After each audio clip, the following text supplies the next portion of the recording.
and gentlemen, and welcome back to more of the Beyond the Summits edition of the Kiev Major Qualifier Hub. It's American qualifier action right now. I'm Coddle Guy, if you can't tell. I'm here with the handsome Charlie Yang. Hi. Hey. Hey, girl. So we have Fire Dota taking on Team Onyx here. Fire wiggling their way out of the second open qualifiers. We know these guys. Yes. We know these guys. These guys have been around the block.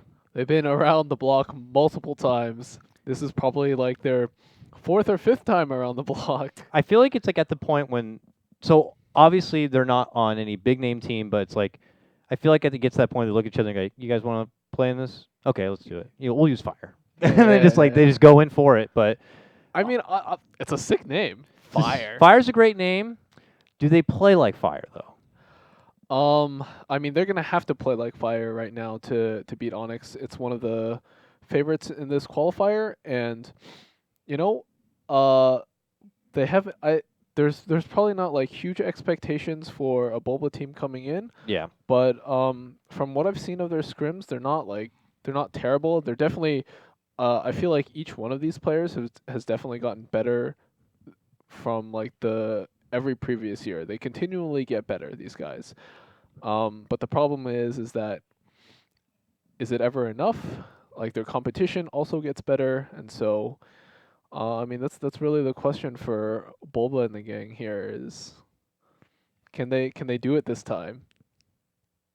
They may be able to. They're trying. I mean, we here have been personally witnessing them boot camping. For those that don't know, Onyx is currently boot camping like up the street at our Walnut House, which is where the summit events happen, and they're like occupying 2 to 3 of those rooms, and they have been for what feels like almost a month now, maybe like 3 weeks, all during the Smash Summit event. They're in that room. They're just playing shit tons of Dota, smelling each other. They're sleeping in the next room, all bunking up on the floor. Dude, I cannot imagine how bad it smells. It's a dirty ass Dota boot camp over there. And one of the leverages for Fire, it would be like, oh, these guys have chemistry. They played together before. But on the other side of the coin of chemistry, you have Onyx, who they've been like living together for like the past weeks, eating together, playing together, getting sick of each other. Yeah, I think while I can say that Onyx has, as players, they've definitely progressed over the years.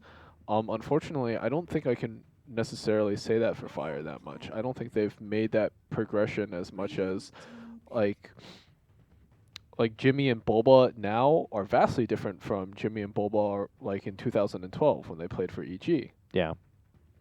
So I can't say that. I think like when we say we know these guys, I think we're gonna know Fire pretty well. Yeah, it's going to be interesting here, and as far as what their ideas of the game are, how in tune they are with the current meta, with what's hot, with what's not hot, based on bans and picks already, it seems like they kind of have the general idea. It's no surprise to see the mighty Coddle himself been taken out. Dazzle also going to get a bit of acknowledgement here from Fire.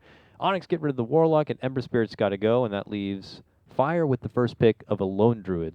Yeah, you know what's actually really surprising is that they didn't pick up the Centaur. I think a lot more teams value Centaur first pick more than Lone Druid. Now, Lone Druid, there are, I guess, easier ways to deal with him. You can pick stuff that gap closes really easily. Centaur, I guess teams have been theory crafting certain counters like Silencer. We saw in the last game didn't work out that well, but I've seen teams try out like even Puck, like maybe we coil him down and yeah. stop him from just running and being But able to it's so much mitigate harder, damage. right? Yeah. And despite that, Onyx doesn't pick it up themselves. Actually, they go for the Abaddon Slardar combo. It's still very good in its own right. Abaddon's been very popular in NA for sure. Is this becoming a universally top popular meta pick, or do you think this is still just isolated around America? This, right now, is still isolated to America. It always stays here, and then we go to like the big stage, and we don't really see much of Abaddon after that again. Like I don't know if it's like, okay, let's give it a shot against the Euro boys, and they're like, ooh, that's not so good, and then they stop playing it. Fire though, get that Centaur you were talking about. So if they're going to see it still out on the table, and it's no surprise that they're going to be tempted to snag it up for themselves. Yeah, it's such a good pick to take. It makes team fights just so hard. So much about Dota right now is getting that initial pick off on a hero, but Centaur makes it so hard to get that pick off. Before he gets his Ags, the hero can just stampede away. When he gets that Ags, you press Stampede and that guy he doesn't die, and he doesn't, and your entire team doesn't die, and then Yeah. you Riders of Rohirrim across the map or whatever, and So you put that with like Savage Roar, like these guys are not easy to kill whatsoever. So no, you not at all. put on top of that, maybe they get some good defensive supports. Let's say a lot of them being taken off the table already, but we know Fluff in particular to love those defensive kind of supports. There's gonna be a tough time just getting easy pickoffs on Fire's team already. So Well, I would say that actually the three biggest defensive supports in the game right now, that being Dazzle, Caudle, and Warlock, are gone. I guess the next best one is probably Shadow Demon. That's still available in the pool. kind of forgotten about the Shadow Demon. People sleeping on him. The Shadow Demon Luna era is kind of past, but the hero still offers a tremendous amount of capabilities in the game.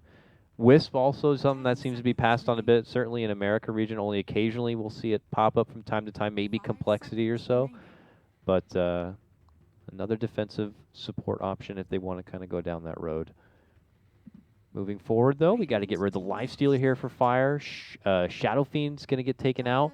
So mid laner's gonna get targeted a bit, and then Onyx will move on and into the Earth Spirit. The classic now. Dubu Earth Spirit. Dubu Earth Spirit. This guy can play a sick, nasty Earth Spirit. He's really, really good. He's been working on it for a while. Yeah, man. So lots of good pressure in the early game. It will make Fire Dota think a little bit about what they want to do in the mid lane, because you don't want to get someone who can get just bullied by an Earth Spirit, not be able to get away from trouble. Because Earth Spirit's options are going to be now limited between probably the mid lane and any lane not with the Lone Druid. Even Centaur's hard to jump too. No, I mean I guess he can go on the Lone Druid. It really depends on where he is and what kind of hero the Lone Druid is up against. Yeah. But yeah, like Centaur is hard to gank, and if he feels that pressure, he can always just go into the jungle. One of us has a stream on apparently here. Maybe it's me. Let me go check here. Oh, it's me. Oh, it's you? Yeah. Oh, is this thing turned up? In Dota TV? Does he have to turn his open mic on? I mean, no. No, okay. it's just me, right? I have mine on. Could they hear through my stream, like my stream? Yeah, they can. Oh, okay. Yeah, they can.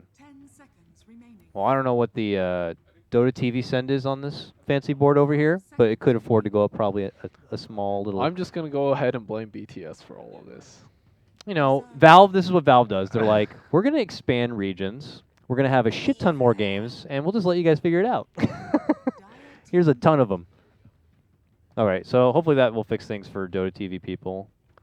But more about the draft here. You were mentioning about Earth Spirit, how he does have opportunities on the Lone Druid. Centaur is going to be a bit tougher, but another opposing early game aggressor. You got Earth Spirit on one side. Now we have Spirit Breaker, the breaker of spirits. Yeah. It's also like honestly it's looking like kind of a hard early game for both roaming 4 positions. Like Slardar isn't that easy to gank. Neither is Abaddon. Neither is Centaur, Lone Druid. But now I guess with the Sniper pickup and the Weaver pickup, it gives the Spirit Breaker and the Earth Spirit like I guess a target to focus in on. Weaver's a great pickup for Onyx. It's great against the Lone Druid. Decent against Sniper as well. Is it concerning at all, Weaver, when you have a Spirit Breaker on the other team? Yes, it is. I can almost say the same for the other team too. Sniper going against an Earth Spirit / blinking Slardar. I think it's definitely worth. It's probably worse for the Weaver here. But then again, like Spirit Breaker is sort of like every safe lane player hates playing against Spirit Breaker because you're always going to get charged. You can't build a BKB against him. He just runs you down, bashes you a whole bunch during fights. You can never really do anything. You're just sitting there getting hit by this damn cow. He's in your face. And it also makes it hard to split push and get farm. Like, you want to be on the other side of the map, just pushing out lanes or whatever, but then you sometimes you feel limited in doing that because all of a sudden this damn cow runs at you. You can't really TP out unless you see it coming like very, very early. Can Spirit Breakers have like kind of hot and cold tendencies? Like, let's say it's a slow early game for Spirit Breaker. Like, do they typically have trouble kind of getting back on their feet at that point? Because, I mean, he doesn't really farm the jungle very well. Spirit Breaker is sort of like the support version of CK. he doesn't really farm. If he doesn't have a great laning stage, then he doesn't really do that much later. It's predictable where he would be too. It's like, oh, he's not on the map anywhere. We know he's not jungle farming really, so he's got to be charging one of us. So look out. Venomancer though, final pick, a disgusting pickup here from Fire. The hot boys going with a bit of the gooiness. Yeah, that's something that we haven't seen very often. I guess it's good against a blinking Slardar, but against the rest of their heroes, not good against Abaddon, not good against Weaver. Earth Spirits is kind of like a wash. Yeah. It's an interesting pickup. We saw it in the hands of Complexity. You know, Z Freak loves the hero to death in that 4 position. But in some ways, I can sort of understand why they picked it up. It's the wards can be good map control. It can be good pressure around the map. Stop initiators like Slardar with a Blink Dagger, maybe. Just, you know, they have no additional vision heroes. I mean, I guess a Bear works out, but. And I guess while the slow doesn't work great against the Weaver, if you get your ulti off on the Weaver, he doesn't have like a lot of HP. So even if he time lapses it off, it's like annoying to fight. Storm Spirit, a favorite of yours, coming out here from Onyx is the final pickup here. But you see the matchup before you. You see what you're likely to be going against here, which looks to be the Sniper. How do you feel about that matchup? So Storm is awful against Sniper in lane. Well, they knew this going into the pick, I would assume. It is not good against Sniper in lane. I mean, like, you can get your farm, but there's always, like, a danger. So the danger for Storm here is that there's always a danger of you just getting charged by the Spirit Breaker, and then you're sitting on top, and then Sniper shrapnels you, and then pre-6, you're just dead. So it's a very scary Storm game, but if he can get past laning stage, get up his levels and items, he is amazing against Sniper, great against the Lone Druid as well. There's that window for sure. Right.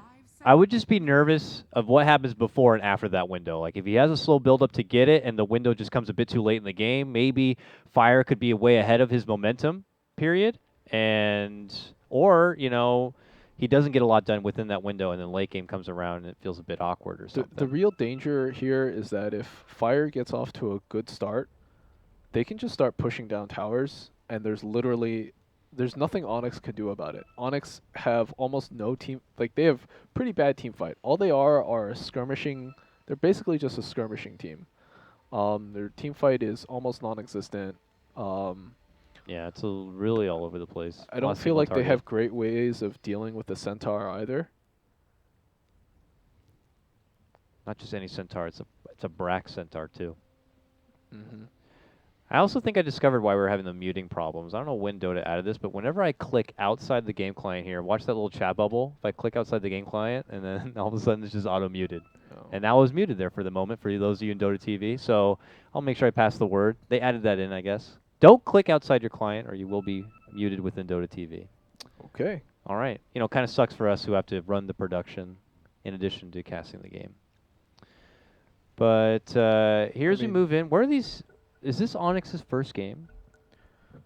I don't know. I've been in here casting. I want to say it is. So I want to say this is Onyx's first game of the regional, and this will obviously be Fire's second game. They are coming off of a matchup against Complexity, which did not go so well. And they're looking to kind of get a win going into our third heat of the day here. Dubu going very deep right now for a nice deep ob. So he's going for like the second high point. He almost got scouted out. Oh my goodness, he's going to be spotted now, and they're going to get the idea. Like, if they see him, they're going to be like, why else would he be here? And how you doing, TC? Rolls right into him. Dubu. I think he should have just went. Dead. Why didn't he just go for the simple close ward spot? I don't know why he had to commit so deep for that very deep spot. And he'll get punished for it. And they're probably going to be like, I wonder why he was there. Did any of them have sentries? Oh, okay. Whitebeard just bought a bunch of sentries. He's actually going to be Iron Talon jungling. On the oh yeah. So he's gonna do like that. So this is why he warded here to stop the Venomancer from Iron Talon jungling. That's fair enough. But he didn't put it there to block the camp or anything. He just wanted to see where he is. So, he miss? He misses the. He ward. figured it was actually in the camp, and Dubu next leveled it and said, "I'm gonna go with the common spot above." So Whitebeard's gonna be like, "Wait a minute." Either I can't see the ward or he didn't do anything, but there's no way he would come into this area and do nothing. So his camp's going to get blocked at the start. Or no, not blocked, but it's going to get spotted, and he can go mess with them. But it is still pretty hard to mess with him as a lone Earth Spirit. That's true. Like I still feel like Whitebeard is going to be able to get What a. about a Demon Slardar, though? I mean, He just walks up there, blocks out one of the camps. They drop their own sentry to get that ward. Demon's like, we got to do something about this, and now he's going to get potentially trapped between Whitebeard and Fluff. Hits them both with a crush, and then we'll begin to slither out I from guess this is just any space. further trouble. Does this Venomancer deserve this much attention? Like, if he's able to free farm, is he that very much scary. of a like? It So it's something they Yes. have to address. Yes. Okay. I would be very wary about just letting him farm like this. Demon is coming. He went back again. He managed to eat the sentry, but he did lose the sentry he planted to block the camp out. The camp still spawns. And yeah, the camp is going to spawn anyways. But Demon will be there to share some of the XP, take some of the wards down. I mean, while they're level 1, they are super easy to deal with. And I guess it makes it more okay that they're doing this just because they drew the attention of the Spirit Breaker as well. That's true. That means that attention's going to be away from pressuring the mid lane or even Mason down here on the bottom, where Fluff does show himself eventually, as they're going to try to keep the Weaver back. But he's been able to creep in already some 5 CS for himself. Not too shabby. You know, I also have to highlight that Bulba is doing pretty well in the off lane. He's 7-1 against a 3-1 Centaur. Brax got bullied out for like a hot like creep wave, and he's not having the easiest time right now. Got trouble though on Demon. Still messing around with Whitebeard. Fluff will charge into him from the south. Demon doesn't seem to see it coming, and will end up going down. He trying to make his mark though and disrupting that Venomancer and drawing attention to himself as much as possible. And will be successful there. But yeah, as you mentioned, right now top CS is mostly going to Onyx at this point. Even the Storm Spirit, 11 to the Sniper's 9. A little ahead. Does this end up falling out of his favor as time goes on though? Does it get better for the Sniper, or do you think this is a great head start for the Storm Spirit? Yeah, from levels like 3 to 5, the Sniper has a pretty good advantage just because of Shrapnel. But for the most part, if it's played correctly, they should just trade farm. It really just has to do with the fact that the Storm doesn't really have kill potential on the Sniper until level 6, whereas the Sniper, if he gets a rotation on somebody, or from somebody, he can kill the Storm pre-level 6. Storm, though, wants to truck his way to get to the promised land of that ultimate. And there's not going to be too much interference as of yet from that Spirit Breaker. Both Spirit Breaker and Dubu on his Earth Spirit have been pretty stationary towards the bottom half of this map, not looking to kind of divert their attention too far elsewhere. Does leave things for Whitebeard to kind of go to the other jungle now and continue to swell up his Venomancer a bit. Was stunted a little bit at the start, but he's still, level 3 at 3 minutes in. Not too shabby. Demon is just level 2 now. I guess this is with 7.0 and the bounty runes, this is like have allowed supports to sort of play this way. In the old patch, Demon still be level 1. Yeah, now he'll be able to take a camp. He's going to move over now for the 4-minute bounty rune. Snag that up, take it away from Fireside. And we'll be close to level 3. And could potentially maybe set something up. Pairing with an Abaddon for a kill on a Centaur is not very likely, but Yeah, we'll see if maybe he can go elsewhere. I don't think it's likely to happen. But they don't really have enough burst or damage to really kill him. Like unless Bulba gets like a whole bunch of Curse of Avernus stacks or whatever, or just Curse of Avernus hits. Sorry, I don't really see it. yeah, he's trying to soften him up a bit, but there's not going to be nearly enough damage done for Demon to kind of tag in and help out. Abed nearby will farm up some stacks. He'll grab the 4-minute bounty rune that was left there. And bottom lane, a commitment all the way in for Mason. Not level 6 yet, but is going to be able to suit Kuchi away from the trouble. TC and Fluff hand in hand are able to pounce onto him, but not able to get the job done. Top lane, they make the move for Brax. They separate away from the stomp, and will be able to re-engage to get the finish. Patience pays out for Demon here. Yeah, they actually managed to get that kill. I guess they whittled Brax low enough. Yeah. I mean, Demon had been pretty much off the map, like off the radar for most of all this game, so you can't really, in Brax's position, have a good guess as far as who's waiting there in the outskirts. He has one ward, it looks like, but it wasn't covering the patch of where Demon was, I guess. So he'll creep himself too far forward and be punished for it. Bottom, Mason. Again, up in arms with TC and Fluff. Will Sakuchi out from any further trouble. Demon already looking to go for his next move. Yeah, mid lane. Level 6, Abed jumps in with Dubu, with Demon. And they will crush the little bearded guy. And this is really exactly what Onyx needs here. They have to win their lanes, or else I feel like if Fire hits a pretty good timing with Onyx behind, like there's nothing really Onyx's heroes can do in a mid-game team fight. So they have to be some items ahead. How do you think TC's Lone Druid builds up in this game? We've been seeing, uh-oh. Mason in trouble? Oh, he'll get the time lapse off, but that was a little too close for comfort. But for TC, his build up here, we'll see players like Moo on Complexity still go back for like that Radiance build up. Is TC going to be looking to do the same? He's going to be looking to try to stay alive though. Demon steps in. This comes after the rolling boulder. A crush and a boulder smash all timed nicely, but still, with the Stampede coming out, it's not going to be enough to get the finish on the TC. And now stepping in is going to be Fluff and Whitebeard, shaking it up on the Demon. They hit him with a bash. He's going to be forced to rush within the trees. They're trying to block him with the ward, but he creeps around the corner. Now heads straight down, and should be able to make his way out. The ward will poke him, but he's just a bit too fast, and he makes it away. Well, I guess back to your original question, I Yeah. expect TC to sort of do the same thing that all Lone Druids do right now, and that's just build range form. Range form. Range form. Lone Range Druid. form. I'm a sniper, Lone Druid. Yes. Hey, they have both of them in this game. They That's have true. They have the Doubles. old sniper and then Sieging from the low ground, no problem in this game. If they ever get to a point when they're actually pressuring Onyx inside their base and they're trying to siege from the low ground, they got it done. They got the They plague got it. wards. They Yeah. got Oh my God. They got Centaur to just. They could siege a soak up. different game. That's how good they are. This is ridiculous. But you got to get there. You got to get there. And we'll see if Onyx are going to be able to bulk up enough to kind of move through those front lines. Or does that add even extra pressure on someone like Brax and Fluff to be those front lines to, divert attention away from the power hitters in the back? There definitely is that pressure, but right now, Bulba's actually done a great job of beating Braxton lane. Yeah, the Abaddon factor, Right now, they surround Fluff.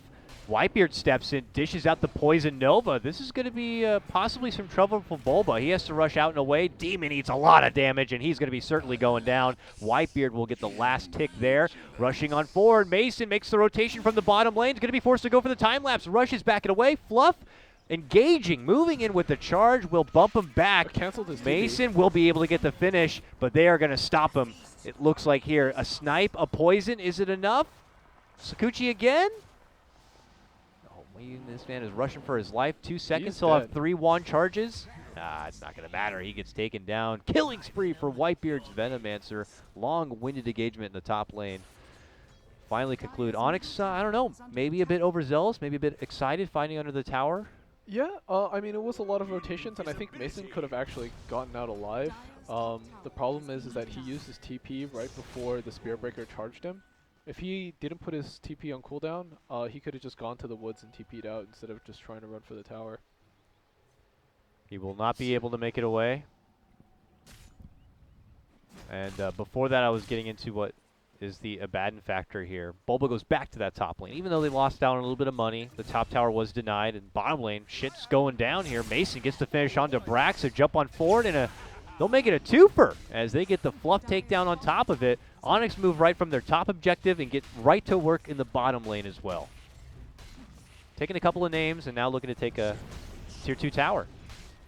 Yeah, it's a great rotation down there, and they're really keeping Brax down right now. Doesn't even have his hood finished up. Picked up a rain drop to sort of just stop the bleeding. This man is looking to throw himself into another bit of fisticuffs here, but they're going to have to depart elsewhere.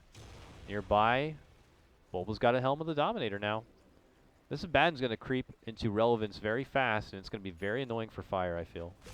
He's just going to be in their face, and they're going to have to try to work their way around it. Like, imagine if he's just like, you know what, I want to run all the way back and get that sniper, let's say. Like, that's just going to force the Centaur and everyone to react to an Abaddon, which sucks. That could leave everyone else from Onyx to kind of do as they please. Yeah, I mean, right now this is sort of where they have to be to win this game. They have to be ahead and keep on making aggressive moves. Okay, here comes Onyx. There's a posse towards this mid lane, smoked up. They've gotten 2 other tier 1s, and they're looking to take a mid one as well.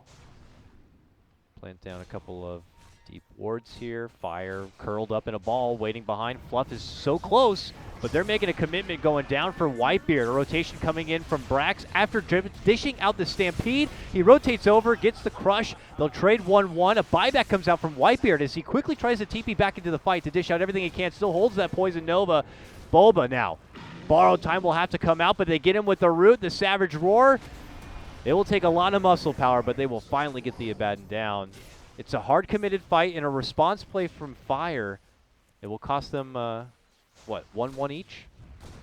2, sorry, 2. They lost Demon. 2-1, but Fire got, they had to buy back for that. But ultimately, I think that's okay because they defend their mid tower and they're going to get some decent damage off on this mid tier 1. And this mid tier 1 is, like, the most important tower in the game. Decent set of stuns there for Dubu, but no time for a follow-up yet.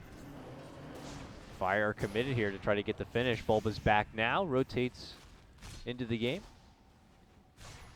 Onyx are still at full attention here. They haven't really kind of, looks like they're going to make the decision to ultimately let this tower go, and they're just going to get back into the grind of farm. Fire will take this tier 1, but at that point, what do they look to do? Do you keep moving forward and pressuring towards Onyx? Do you take this winnings and kind of get back to the grind of farm yourself? What's Fire's next step? Well, I think they have to take this tower. I don't know if Onyx should... I guess they can't really defend that easily, but they do have TPs to come back and rotate in. Oh, Bulba gets the deny.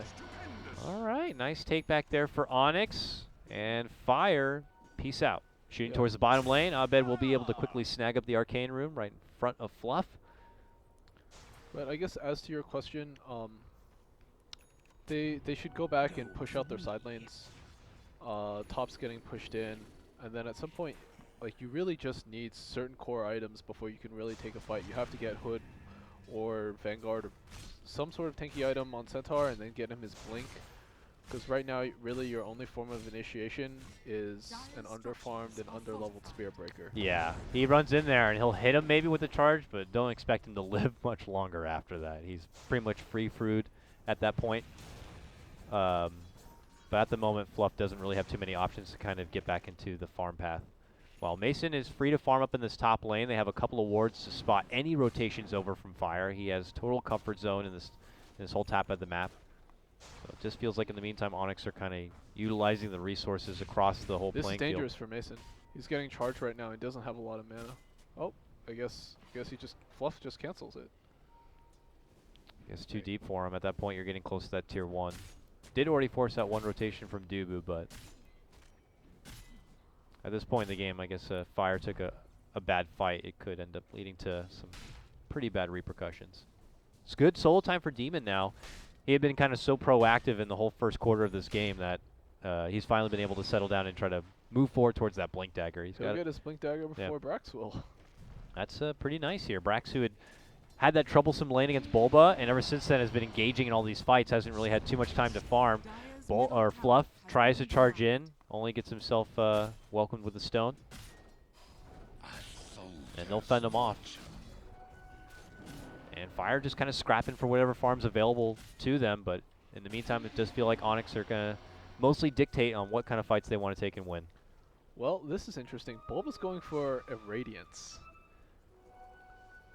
Do you think that says that he's just having that good of a game and feels comfortable going for it, or is this something? I don't think it's not something he normally gets. No, I don't know if it's. I don't know if it's the right item either. I mean, if he's that guy who gets up in the face of Sniper, let's say, I mean, that is certainly going to be annoying. It definitely makes Fire want to focus him a little more, but I feel like I guess he feels far enough ahead to where he can just sit there and farm for a while, and they won't be under too much pressure to fight too much. But I feel like this is a... Well, he hasn't bought any part of it yet, so we won't say it's a hard commitment yet, because I'd imagine they want to fight sooner than when this Radiance is going to be done. I mean, Demon's about to have this Blink Dagger. Wouldn't Yeah. getting a Blink Dagger on Slaughter mean let's go fight? Yeah, exactly. Yeah. So I feel like he should be getting items that continually pressure fire. Like if he goes for this Radiance, he's gonna have about like 4,000, 5,000 gold that's not doing anything until he gets the Radiance, where he could be getting something like of Vlad's for his team. Yeah.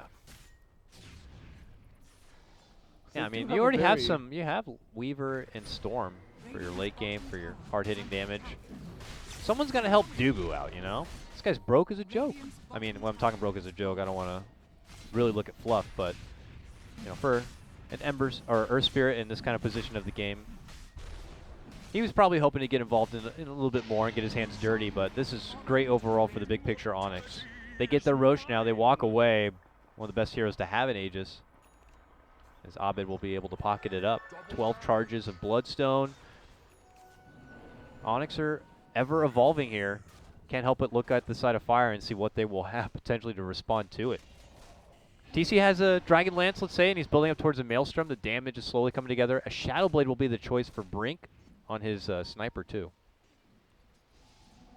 I think they just gotta wait for Brax to get his dagger before they can make too many moves themselves. Oh, he missed.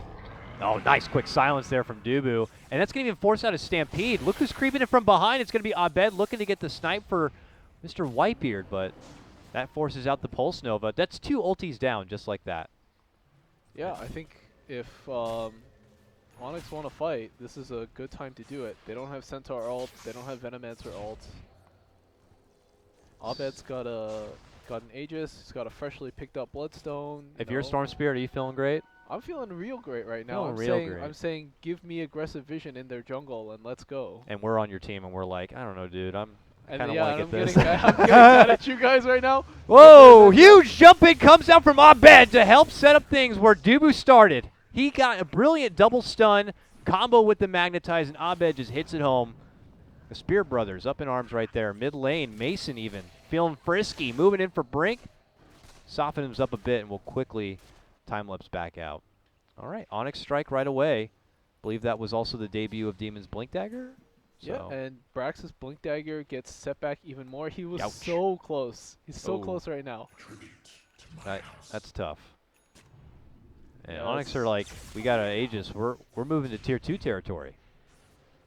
Yeah, this is, you want to start constricting Fire's ability to farm around the map. This is just like what I was saying in the draft. Like, what do you do when you're Spirit Breaker at this point in the game? It's just like, I wasn't able to be that enforcer in the early game. Maybe you credit Demon for that, for being so frustrating around the Veno area. But now you're at that point when it's just so hard to be your role. Can't initiate. Can't hit him. There's not a lot of moves that you can make just because, like, look at the other 4 heroes on his team. They're all just farming. Even the Venomancer is farming. Sniper wants to get his own items up. Brax doesn't have a dagger yet. And Spearbreaker is that hero. He needs a +1 to sort of move around the map to make moves with. Like a lone charging Spearbreaker, especially when you're under farm. Nobody's scared of that. But if he has like one more hero with him, you know, then it becomes worrying. But he doesn't have that here. That's ultimately the problem. And if that didn't already feel like demoralizing enough, you click on Bulba's hero and you see he already has that Sacred Relic, and you're just like, oh, what? If you're on Fire and you look over and you see like this guy's really getting a Radiance right now, and he is not far from it, that is really concerning. Yeah, well, I guess the silver lining is that Brax has finally got his dagger. All right. Now, who can we use it on? I mean, we're already seeing Onyx slowly get a buddy-buddy system going together here. And a lot of them are hard to jump and take down as it is. I mean, I don't have to talk about Abaddon, how he's hard to kill. Storm Spirit could jump away, so you have to have the lockdown for him. Slardar has his sprint and Blink Dagger now. Weaver, Sakuchi, Dubu rolls away. No one here is easy. No one here is easy to kill. Yeah, they don't have... They have to get like a really well-coordinated stomp into Spearbreaker charge, into Nether Strike. It's definitely not easy. Fight's coming their way, though. I think we've had enough time spent on this Aegis that Onyx want to make a fight happen with it here. And they have come to party in the top lane. They want a tier 2. Fire picking it out, but I don't think Fire are going to be defending it. No, they should definitely just let this go. It's a tier 2 tower. at this point you're far enough, so it's like far back enough, so it's not really worth the risk. You just keep on farming around the map, try and get your own items up, and then hopefully around more of a mid-game time period, you can start taking fights. Because it's also not the easiest for Onyx as well, because they still don't have a great way to deal with Centaur Ultimate. Venomancer wards are still really annoying. Yeah. If you do manage to get off a root on like the Storm Spirit or something like that, he dies immediately. Yeah, I mean, Bulba could be nearby to assist a bit, but yeah, there's not too many options to bail someone out in a position like that. Top lane jump in for Bulba. He does not care. Yeah, I mean, he gets hit a bit. He loses a lot of his mana, but not the end of the world here for Onyx at all. They migrate through. They'll farm all the way through Fire's jungle. That will work through the remaining time of their Aegis. They came in here with a mission to clear out tier 2s. They've taken the top one at least, so. Yeah, I think at this point, Onyx should get a gem on somebody and really clear out all this vision from Fire. 'Cause up until that ward expired in the bottom jungle, Fire actually had pretty decent coverage. So they can probably farm a little more aggressively than they normally would in this position, just because they have vision of Onyx's heroes. Look at TC here. He's trying to be the wild card or the real dark horse for his team. He's highest net worth, but still falls quite a bit behind the 3 others here of Onyx. So as they continue to the imbalance of his heroes' talents will carry them through. Uh-oh. Ooh, wipe here close. They get him with the boulder smash. That leads to the silence, the jump in. This Venomancer is done for. He does actually hold out long enough with the help of the mechanism to get off the Poison Nova, but they're looking for follow-up play potentially here. Fire dishes out the Stampede. Fluff's charging in. They're looking to go for Bulba, but it's high ground positioning here for Onyx. They jump back down. They'll get the easy finish for Fluff. Now Brax engages and then might quickly regret it. Tries to go for the slash deny, but he's also going to be paid for it. And now the Sniper could get detected next. He tries to make it. Oh, it's the Lone Druid. He goes down. Sniper, he's hiding under his Shadow Blade, but he is the only survivor here. It's all Onyx all day, and now they're going to make this into a tier 2 tower. That was really sloppy and out of Fire. I mean, I guess they probably felt like they... Oh, that's a 5-man wipe. Yes, it is. I guess they felt like Venomancer got his ulti off. We sort of have to make use for it, so that might have been their thinking there. But they were so far behind, and the Venomancer ult didn't really do that much. Nobody was veiled. He doesn't have his Ags yet. I think at that point you just have to realize, all right, just sack the Veno. He's dead. Move on. Yeah, the little level 1 ulti at this point in the game with where Onyx is currently sitting with their farm just doesn't seem to really have too much of an impact. Onyx were able to punish and clean up, and now they have earned all 3 tier 2 towers, and Fire could find themselves in just a high ground defensive position here moving forward. Onyx could slow play this, I'd imagine, if they'd want. Got some comfort wards down, some secret wards to kind of keep tabs on Fire if they try any sort of like crazy smoke out of the base to try to take the initiative back. But outside of that, Onyx can just play it slow and even wait to Roche if they wanted to close the game out with an Aegis. Do you want them to do that, or would you rather them just take fights and close out the game? I mean, they might just do that. I mean, if Fire keeps on giving them these openings, yeah, absolutely do that. But I mean, the safe thing is still obviously just to take Roche. It is really annoying to high ground into Lone Druid, into Sniper, and Venomancer. I feel like it's much more comfortable for Onyx to get a pick off. They're trying to go for Bulba. They see that Bulba's alone. They have that ward in their jungle to see that they have a lot of space, but He's an Abaddon. but Demon's nearby, and they just shred through Brax. Who's the real offlaner in this game? My God. Killing spree for Bulba. No Stampede, no Centaur. This might be the timing that Onyx were waiting for to close things out. They'll just scoot themselves into the top part of this base. On the tankiest hero in the game. Must have figured he was alone and somehow turned into paper. That man is all muscle, though, and a lot of death and afterlife. Whatever it may be, it's too hard to take down. Fire learn a hard lesson there, and they will be punished by losing their tier 3 in the base. Onyx take their first opening and don't even do much more after that. Go back for the shrines. They're not really under a huge amount of pressure right now, and they can still wait for the Aegis. Bulba has his dominated creep in the pit, so they'll know when it respawns. So, Charlie, you've had the benefit now of seeing Complexity take on Fire, right? Was that the last game? No, it was That was Complexity the versus first game. Wheel. You're right. I did MP Yes, that's right. MP versus is GG. and then I did Cole versus Wheel, and now this one. That's right. Cole faced Fire in first round, but we were not covering that here. I was gonna try to ask you like comparison between Onyx and Cole playing against Fire. Who do you think would seem stronger? But you did watch a Cole game. You're seeing Onyx here play. So I've seen think? both teams play in scrims. I actually I've talked about this a lot with other people, and I've seen them scrim. I think Complexity actually looks really good. Yeah, they were saying you're picking them to possibly just be the best team here in the whole thing. I mean it's really between everyone's picking between them and NP, right? Yeah. Those are the two sort of, one's the favorite, the other's the, I guess, the dark horse, for lack of a better term. But I don't know, I really like what Cole is doing so far. Where would you match up, though, Onyx to a team like Cole? Because Cole, we know they've had a lot of time together, a lot of chemistry, a lot of experience. Onyx have had their boot camp now.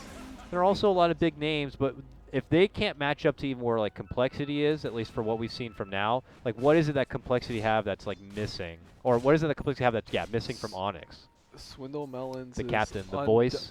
Yeah, his ability to get people to do one thing, and just he just has this will to, just wills people to move together. And then conversely, I think Onyx has great players. I think they're very talented players. I think Abed is like the next up and coming mid laner. He's incredibly skilled, and Bulba's a great off laner. He's got a great mind. But the problem with this team is that, I mean, they have a history of just not being clutch, of not being winners. And so it's a matter of when it comes down to being in the top 3, when it's Onyx versus Cole or Onyx versus NP, do they choke? You know, it's like the spec. Oh, well, we have a. This might be the beginning of the end here. Brax has been targeted out and quickly executed. He'll be removed from the game for about 40 seconds and no buyback. And Bulba just begins to go to work, sieging away onto the Rax Demon on the other side. They're going to make the pop commitment there for Brink. Will take him out. The Sniper out of this one. Does have a buyback. Is going to have to use it. Abed jumping back and forth. Gets the triple. Shredding through Fire where possible. Finally, the Storm Spirit will be halted, but it's just going to be his first life. Looking to come back and finish what he had started. He jumps right back in for Fluff. Buzz cuts his hair. Goes for the next one. Whitebeard's next. Let's shave this guy. And this is it, man. You don't have any mana anymore, Abed. Yeah, he's like, well, he doesn't care. The steam is out, but he got the rampage right at the end. Onyx do it. They will take this game. Fire drop another one. Will be 0-2, but Onyx get a good head start for their qualifier run, taking their first win. And